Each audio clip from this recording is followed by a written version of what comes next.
Coach Ninad mga bro bumilib sa performance ni Justin Brownlee at coach ng Macau may banat sa Meralco Bolts. So isang napaka-intense na laban nga ang pinakita ng Meralco Bolts at Macau Blackbirds mga bro.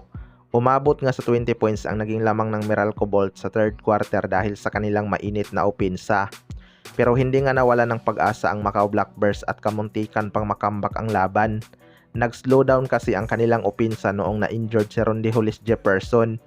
Mabuti na lang at hindi nagpanik ang Meralco Bolts. Pero ayon nga daw sa coach ng Macau Blackbirds mga bro, umaasa lang daw sa import ang Meralco Bolts dahil 4 nga na import ang naglalaro. Well, para sa akin mga bro, aware naman na siguro sila na allowed magkaroon ng maraming import sa tournament na yan.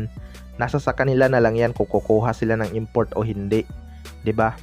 Pero may point din naman mga bro na halos import lang talaga ang tumalo sa Macau Blackbirds.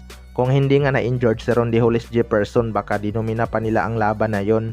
Grabe din yung isang import na Meralco Bolts na si Bahide mga bro. Nakikipagpalitan pa ng tres sa dulo. Sa mga locals nga ng Meralco Bolts, si Chris Newsome at Cliff Hodge lang talaga yung kumakana mga bro. Babad nga ang 4 na import na Meralco Bolts kaya nahirapan ang Macau Blackbirds. Hindi ko lang alam kung ilan ang kanilang import pero kudos pa rin sa kanilang pinakita. Sa kabilang banda naman mga bro, coach Ninad bumilib sa performance ni Justin Brownlee. Opisyal lang ang naglaro si Justin Brownlee sa EASL mga bro matapos niyang buhatin ang Gilas Pilipinas. Marami talagang naghihintay sa debut game ni Justin Brownlee lalo na itong mga fans ng Barangay Hinebra. Akala nga ng lahat ay hindi na matutuloy si Justin Brownlee pero natuloy pa rin. Nagtala nga siya sa kanyang debut game ng 12 points, 10 rebounds at 6 assists mga bro. Maraming assist pa sana yun kung na-convert lang ng kanyang mga kakampi ang kanyang mga pasa. Pero ayon nga daw kay Coach Ninad mga bro ay napaka-impressive daw ng kanyang performance.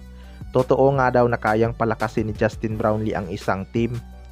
Well, para sa akin mga bro, hindi pa talaga tumudo si Justin Brownlee sa laban na yan. Kinakapan niya pa nga ang sistema ng Meralco Bolts at ang kanyang mga kakampi. Masyado nga daw buwakaw yung isang import na Meralco Bolts mga bro. Maraming ang cut si Justin Brownlee na nasasayang dahil hindi na ibibigay agad sa kanya ang bola.